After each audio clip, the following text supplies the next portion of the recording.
Challenges are born with the people, and the greater the obstacle, the more glory in overcoming it. Moreover, there is a saying there is no great people in the world, only great challenges which ordinary people rise to meet. Hello and Minglaba. My name is Thierry. You can call me Grace as it's my nickname. I am from Myanmar, which is called the Golden Land and one of the most glorious Southeast Asia countries in Asia. I was born and brought up in Yangon, formerly Rangoon, the most up-to-date and industrialized commercial city. I am 23 years old now, and I am currently studying at Myanmar Maritime University, specializing in port and harbor engineering. I am about to graduate. Honestly speaking, I would have graduated if challenging issues in my life and my nation hadn't occurred. This is not only about me, it's about 60 million people who haven't accomplished their desired goals and wishes, starting from 2020 to the present time. Myanmar was the most beautiful, peaceful, and prosperous country, abundant with natural resources and woodlands. Myanmar was well known for agriculture productions, which are exported to most of the foreign countries. And moreover, Myanmar is popular for tourism. The world average in 2018, based on 160 countries, the data show that 8,597 tourists who came and visited the enchanted beauty spots in Myanmar appreciated about the glorious and glamorous beauty of Myanmar. But in 2020, COVID-19 hit and entered in my nation and took all the happiness of my people away by deteriorating the healthy lives of humans. The economy is expected to contract around 18% in Myanmar's 2021, with damaging implications for lives, livelihood, poverty, and future growth. The share of Myanmar's population living in poverty is likely to more than double by the beginning of 2022 compared to 2019 levels. The country director of Myanmar for World Bank said, the loss of jobs, income, and heightened health and food security risk is compounding the welfare challenge faced by the poorest and most vulnerable, including those that are already hit hardest by the pandemic last year. Since 2020, it has been over 1.5 years. All primary, secondary, and tertiary schools and universities are closed. And unlike other developing countries, students' education in Myanmar are completely shut down due to lack of facilities and support of internet connection in rural areas. As in Myanmar, there are 70% rural areas and only 30% urban areas, which shows that only few students from urban areas can access to internet and search international study opportunities.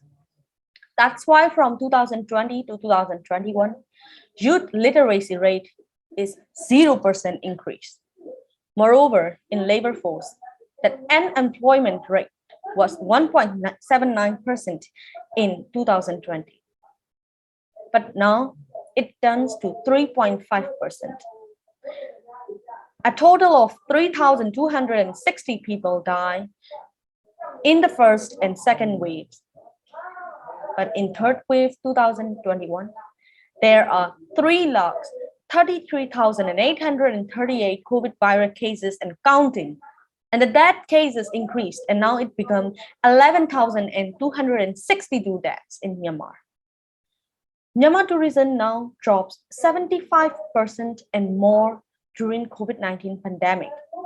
And additionally, Myanmar is now named as the most dangerous country to visit in Southeast Asia.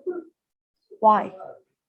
Because it has been 195 days that 60 million people are suffering a threatening and challenging issue. I think people from other countries don't have an idea at all how much we are enduring, not only the pandemic issue, but also the under usurpation and abduction.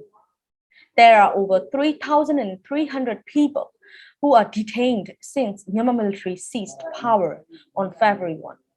And at least 900 people and over have been killed so far as Myanmar military continues to use brutal methods to quell anti-coup protest. That's why in Myanmar, people are not happy and feel safe at all. And world happiness ranking for Myanmar decreases from 133 degree to 126 degree, which proves that devastations are occurring everywhere, every region in Myanmar. The combined effects of two crises could put over a decade of progress on poverty reduction in the country at risk. That's why UNDP mentioned that after more than a decade of hard-won gains in the fight against poverty, again the number of poor people in Myanmar could double as a result of combined impacts of the COVID-19 pandemic and the ongoing political crisis. Richer will lose income and opportunities, and poorer will become poorest in the future. That could result in as much as 25 million people, nearly half of Myanmar population living below the national poverty line by early 2022. The pressure on the country's currency, the kyat, has increased the price of imports and energy. The dollar rate has dramatically increased in Myanmar. At the same time, the country's banking system remains paralyzed, resulting in shortages of cash and limited access to social welfare payments. Due to all these enormous and unlimited crises, Myanmar people's health conditions has become vulnerable due to 0% support and facilities, lack of oxygen for patients. Doctors can't fully cure the patients at all because of the unstable political situations. Day by day, people are getting arrested, including doctors, engineers, workers, laborers, and also students. And if I have to mention all the issues in Myanmar, I believe that it will take one whole day for me to elucidate the whole story of Myanmar, the current situation of Myanmar. But instead of getting upset and despondent by repeatedly expressing my feelings for what's happening in Myanmar, I, as a future leader and youth, make a decision that I would like to take a step to make Myanmar the golden land again. To overcome my nation issues, firstly, I want to approach to the people in Myanmar who are feeling hopeless, helpless, and in depression. Nowadays, mental disorder cases are uprising day by day due to current issues in Myanmar. If people can handle themselves, it will truly impossible for them to re-establish their nation strong again. That's why I want to create healing call center for all of the people who need to express, reveal, and release their feelings. And I will help them to rebuild their mind again, to stay strong even during crisis. These days, issues which we call negativities are coming towards us.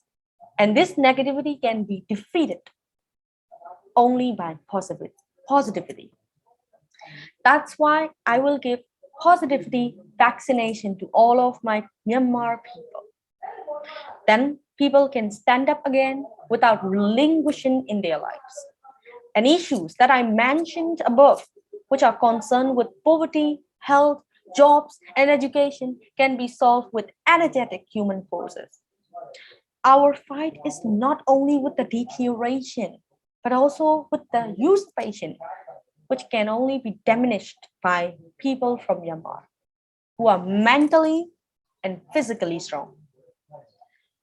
I believe that people who are mentally weak are also physically weak. That's why mental healing section is needed for all people in Myanmar. So I will establish an organization which mainly focuses on community development, and arranged the Healing Call Center, where all the people who wants to heal their mind have to register. And the volunteers from my organization call every registered people. At the end of the section, if the participants are satisfied with the section, they can help the organization by donating only 100 kyats in Myanmar currency, which will be again donated to depriving areas such as rice, sanitary pads, foods, and noodles, and many more. Those people who achieve those donated foods and commodities can also donate only 50 kyats money to us, to our organization. And all those money will contribute to needy people and will hold several programs in my organization, which can benefit the people, such as personal development program, techniques of staying motivated during crisis programs, and many others. Through Healing Call Center, I believe that I can listen, empathize, and help effectively to the people of Myanmar. Myanmar is now sinking in mud. It's difficult to rescue, but together we can break the leg, definitely. I believe that the development of ASEAN also correlates with the rehabilitation of Myanmar. If one country seems weak and helpless in ASEAN, ASEAN will still be called vulnerable in the world.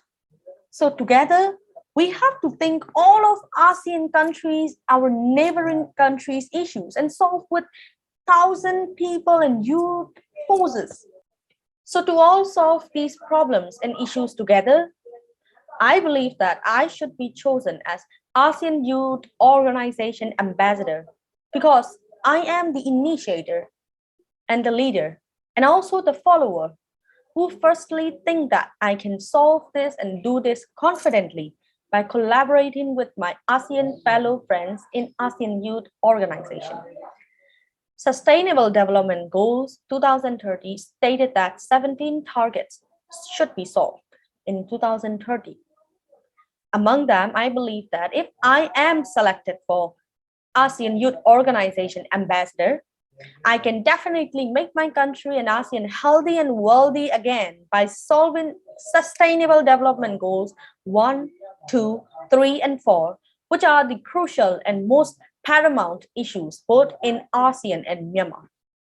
I also hope that ASEAN Youth Organization wants such an accountable, communicative, and creative delegate like me who have vision not only for her country, but also for the whole ASEAN development. To sum up with the saying, coming and approaching together is the beginning. Keeping together is the progress. And working and solving together is the success. And for me, entering an ASEAN Youth Organization is just the beginning. Thank you.